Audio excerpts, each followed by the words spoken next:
Les deux questionnements, c'est quels enjeux et quelle stratégie. Alors je vous propose sur le premier point quels enjeux, en commençant, tout seigneur, tout honneur, par le département et par le cœur du dispositif, puisque la loi de 2007, notamment, qui à mon avis n'a fait que passer de l'implicite à l'explicite, mais comme dit l'autre, s'il faut de temps en temps dire rabadala, c'est qu'il y avait un problème.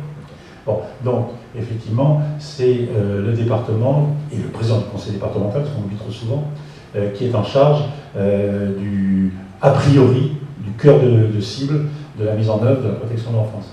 Donc la question que je vous pose et que je pose aux uns et aux autres, c'est des orientations et des préoccupations et des enjeux nationaux qu'on a ici d'identité, quelles sont d'après vous les 2 ou 3 priorités sur lesquelles, dans les temps qui vont venir, vous devriez accentuer, je ne veux pas dire imaginer, par définition, vous avez déjà engagé un processus, mais sur quel point vous pensez qu'il faudrait faire mettre l'accent, porter l'accent dans les temps qui viennent au regard des enjeux qu'on a identifiés et dont les lois dont on parlait, dans la loi 2016, ne sont que l'expression. Oui, super dit. Oui, sur ce point, la stratégie que nous soutenons au niveau du conseil départemental est claire, puisqu'il nous mettons l'action. Et l'action sera mise de plus en plus sur des questions liées à la prévention primaire. La prévention de quoi ? La prévention liée à la situation des enfants dès le plus jeune âge, puisque à la direction de l'enfance, de la famille et de la jeunesse, nous agissons sur 2 points. Une sous-direction enfance qui est en charge des mesures sociales de protection de l'enfance et de la jeunesse, et une sous-direction de la protection maternelle et infantile et de la santé.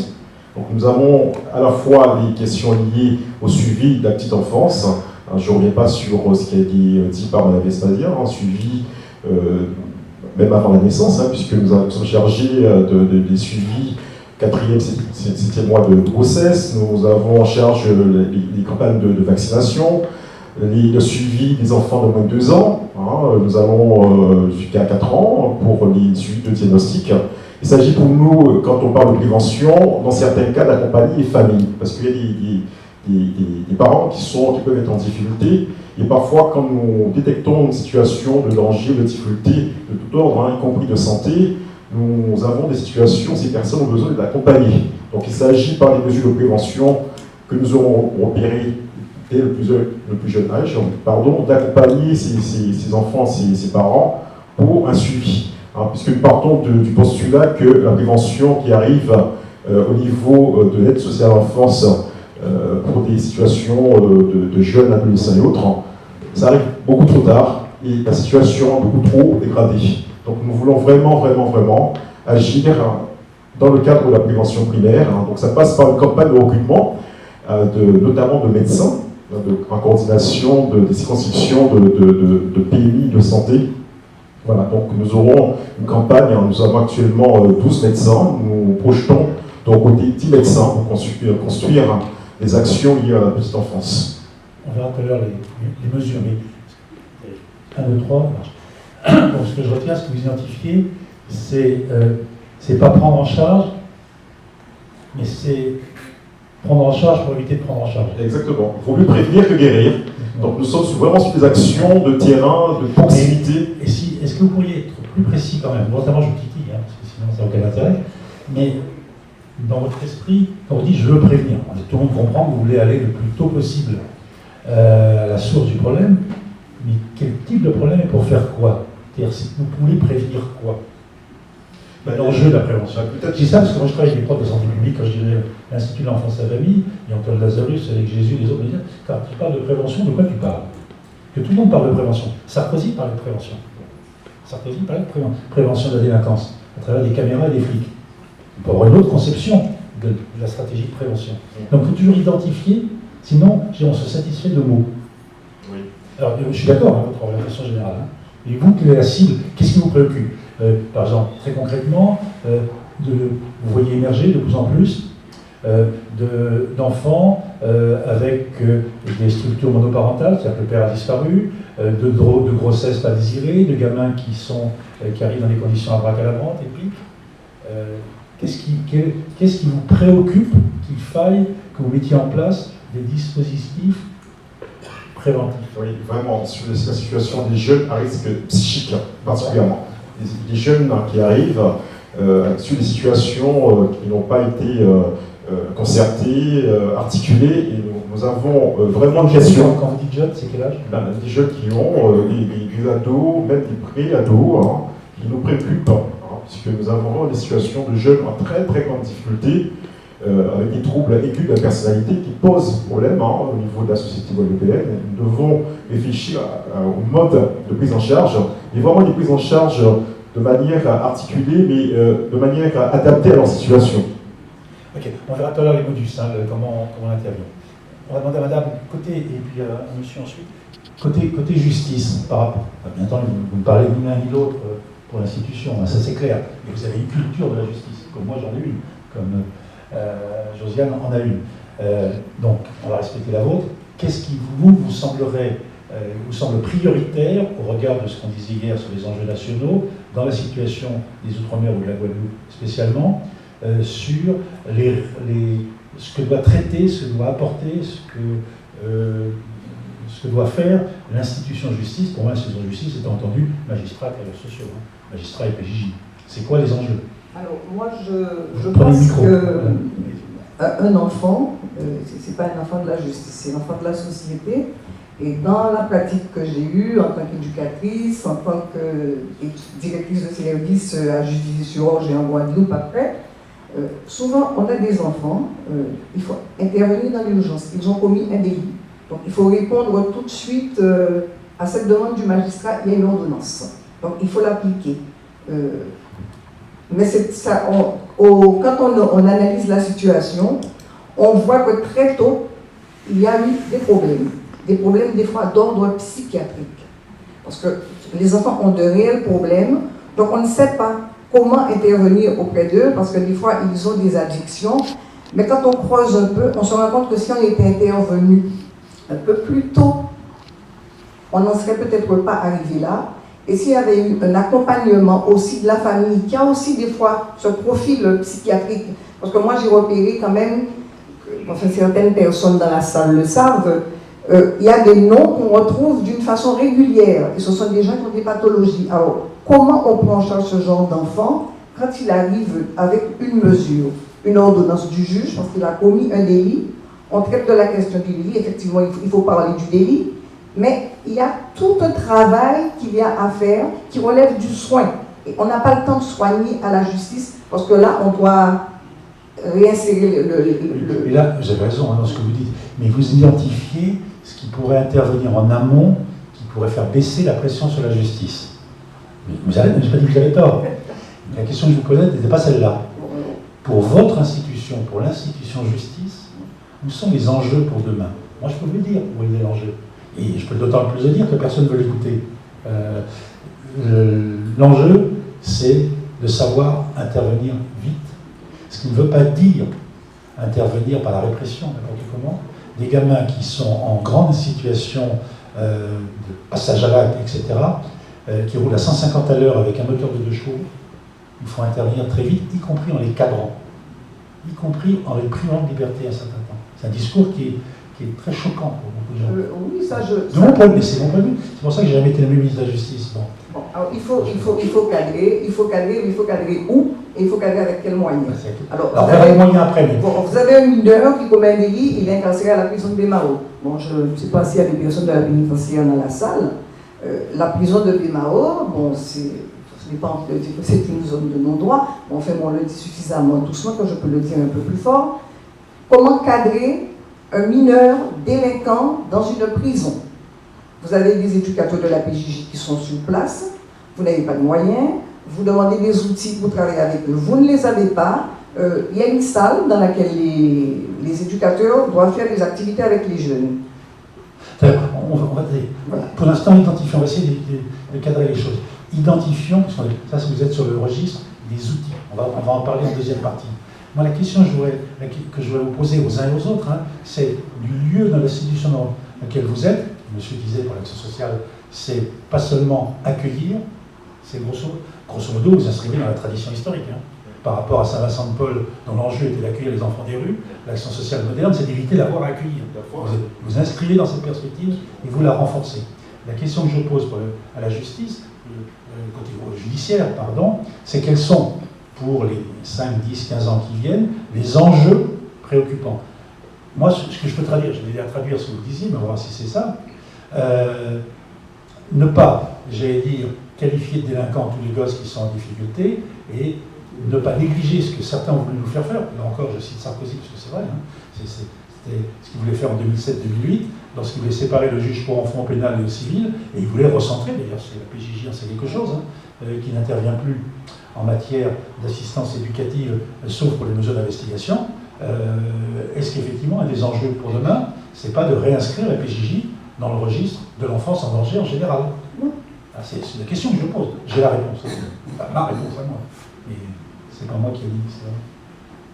Non, on ne peut pas réinscrire la PJJ dans la protection de l'enfance, mais on ne peut pas quand même s'en exclure, parce que face à soi, on a toujours un enfant. Là, je n'en démordrai pas.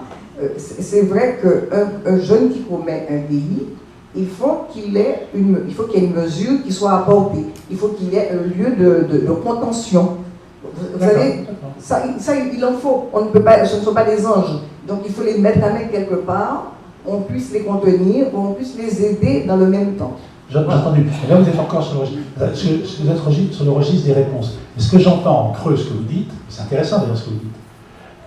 Par rapport au discours d'un travailleur social PJJ d'il y a 20 ans ou 30 ans, il aurait analysé les enfants délinquants comme des enfants en danger. Et vous revenez systématiquement sur la délinquance. En d'autres termes, ça veut dire que la pression de délinquance, actuellement, est la forte sur la justice. Je ne parle pas de votre personne, mais mon dire, c'est que c'est une régression historique. C'est une régression par rapport à l'évolution que nous avions connue. Alors, effectivement, on va voir tout à l'heure quelles sont les réponses modernes sur lesquelles la justice pourrait être où elle n'est pas à l'heure actuelle. Si on avance un tout petit peu côté justice toujours, vous, du lieu où vous êtes, alors vous êtes au fond de la rue, au fond de la ruelle, si je puis me permettre, et ce n'est pas une injure, on vous les donne pour vous les gardiez. On vous les donne pour vous les gardiez avec l'hypocrisie bourgeoise qui consiste à dire je ne peux pas les mettre en prison, mais ils ne sont pas en liberté. Donc tu me les gardes et tu essayes de faire en sorte de me les rendre le plus doux possible. D'accord? Qu'est-ce que, du lieu où vous êtes, et que vous êtes du lieu d'analyse, qu'est-ce que ça vous... qu'est-ce qu'on disait hier, mais je vous dis voilà. Qu'est-ce que les enjeux nationaux sur la protection de l'enfance, je veux dire, comment ils se traduisent, ils devraient se traduire pour vous, pour l'institution de justice dans laquelle vous travaillez? Du lieu où je suis et du fond de la rue.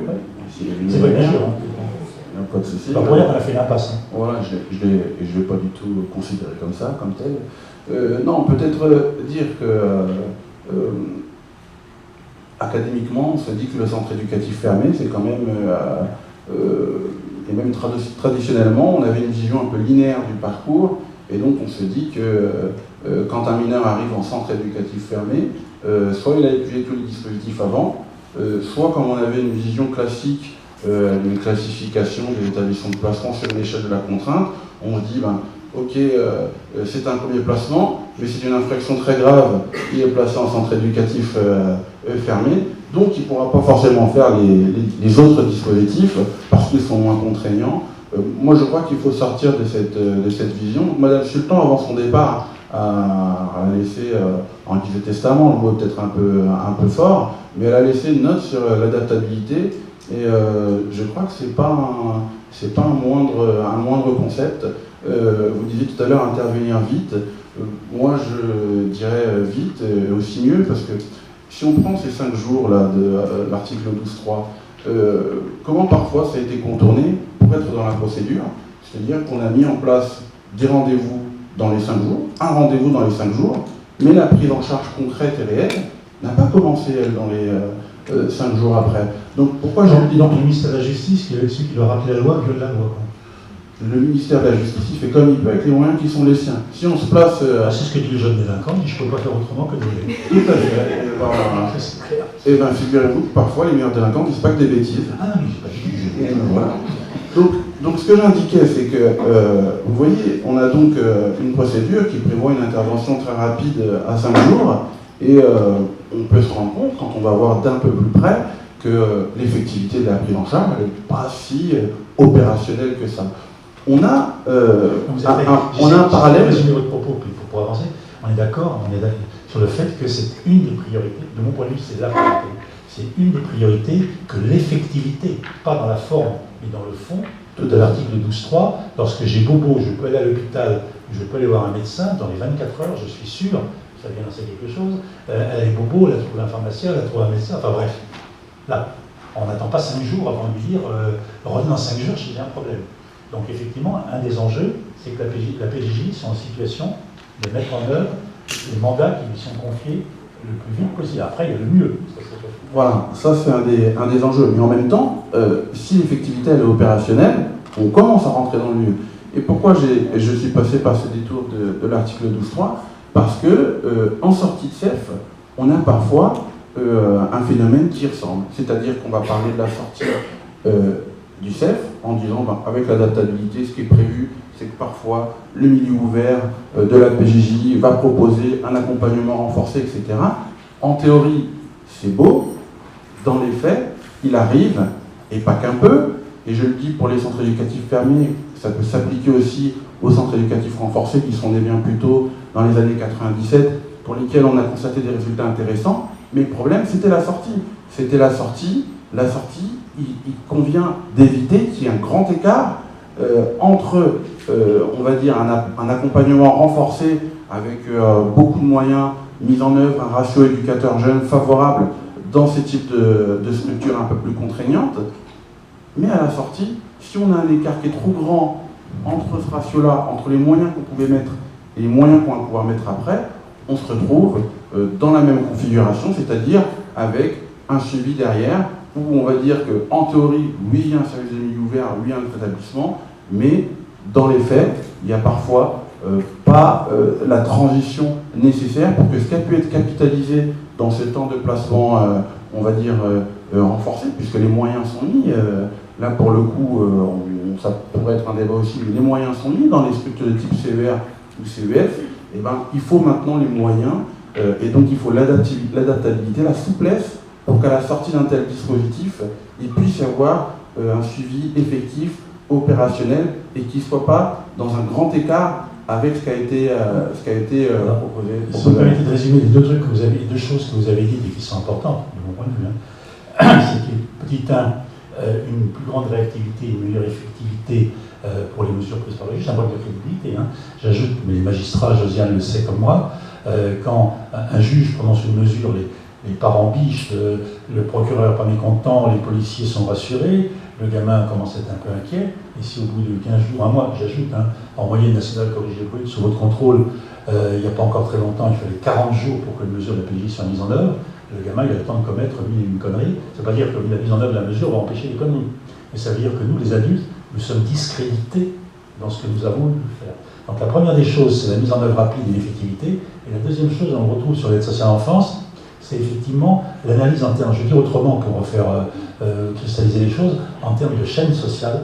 Il ne peut pas y avoir un bon maillon de la chaîne si l'ensemble de la chaîne ne fonctionne pas. On a déjà eu ce débat, c'est tout l'intérêt de revisiter l'histoire. Je citais Jean Bloco tout à l'heure, et ça me rappelle des échanges que j'avais avec Jean il y a 40 ans, quand il a créé les services d'accueil d'urgence, et il voyait des gamins qui revenaient au service d'accueil d'urgence parce que les maillons suivants de la chaîne avaient dysfonctionné. Et je disais à Jean, tu ne peux pas pousser le bouchon trop haut si les autres ne suivent pas. Et on retombe sur l'idée qu'on développait hier avec Fabienne, l'idée de parcours. C'est-à-dire, le CEF n'est qu'un des temps du parcours d'un gamin. Et si il y a des temps, j'allais dire à 4 étoiles, mais il y a des temps à 0 étoile, par définition, on ne produira pas ce qu'on veut produire.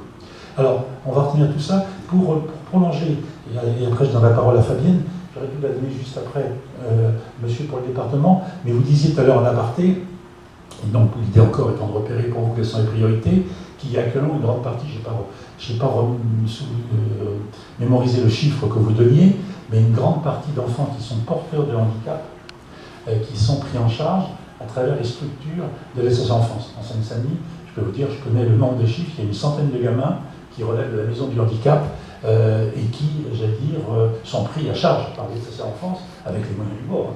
Parce que par définition, l'aide sociale en France ne fait pas aussi bien que des services spécialisés, mais il y a un certain nombre de gosses qui sont pris en charge par l'aide sociale qui ne devraient pas l'être et qui devraient être pris en charge